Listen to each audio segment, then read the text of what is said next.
So the Kairos Forum is a very small consultancy, very small because it's me and 2 volunteers. But despite its size, despite the smallness of it, it's been able to work at the cutting edge of the paradigm shift that you've all heard about today, that's occurred in Christian culture and theology regarding disability, whereas it has been absent from theological discourse, but it is slowly, very slowly, thanks to the work of Francis and John Swinton and people on the ground, theologians who've been thinking about the Christian gospel and the life of Christ and our church's practice through the lens of disability.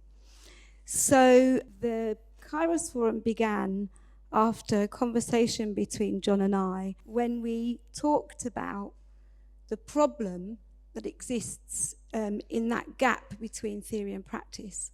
Lots of people knew what they should be doing, were excited by the theology, but they didn't know how to put it into practice. So responding to Matt's question. So we decided, John and I, over a cup of tea, that we would set up a consultancy, and it would be a consultancy where we put theologians to work, so transfer theory, that what's said, into practice, and be a gathering tool in the church for disability theology, for families, practitioners, academic studies, and the delivery of conferences. And it's been a very exciting journey, and it's been a very challenging journey as well, but it's been more exciting than anything else. We are absolutely and unashamedly underpinned by theology. The theological, philosophical premise that we begin and live is that each and every person is individual,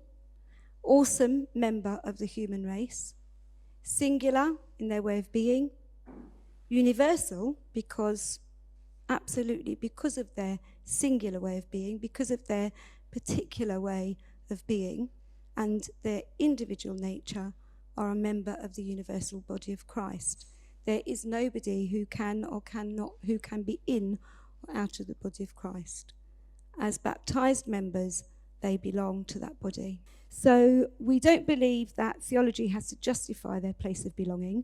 We believe that it has to present the rich Christian teaching on life, Psalm 139. We have Jesus as our example of an amazing storyteller who walks alongside people, and that we are all here for God and with God, and have all the capacity to reveal God, and in that it doesn't matter whatever your understanding or way of being is. So that's sort of who Kairos is. Well, thank you for that, Chris. I think we were having a conversation over lunch, and we were talking about some exciting ideas for the future based on some of the work that you've already done. Can you tell us a bit about the conference that you ran in Rome? Yeah.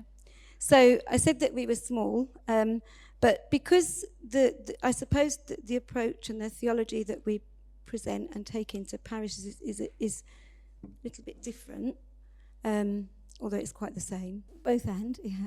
We were asked by the Pontifical Council for Culture in Rome to present a conference that would bring this way of thinking, putting practice and theory together, to the work that they were doing.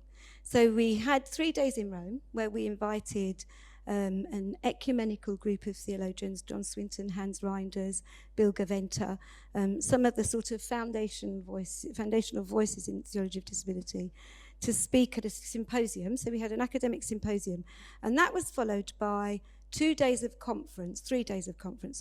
Matt was one of the workshop leaders, where we deliberately separated the academics and our creative learners. So we had, in one room, we had theology through creative learning, through practice, through symbols, dance, art.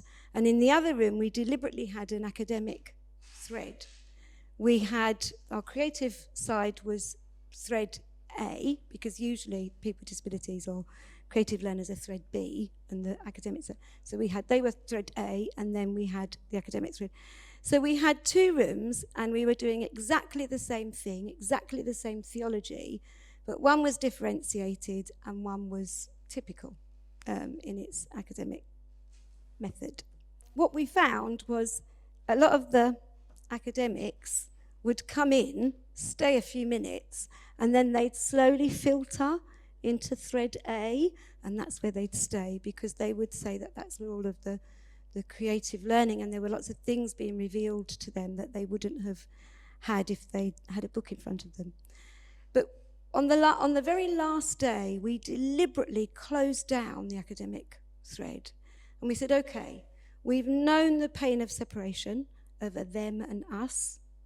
We've had to decide who's them and who's us. But today, let's think together about what we could do to be church and how we can live not a theology of brokenness, of vulnerability, but a theology that is really based on understanding and love and empathy, which is what I'm studying at the moment. So we then said there is no longer a them and us, because from now there's only us. And that's when the journal that the council produced came together, and it's been the impetus for a set of guidelines that have been produced now by the Pontifical Council of Evangelisation that have become the norm and are being sent out internationally.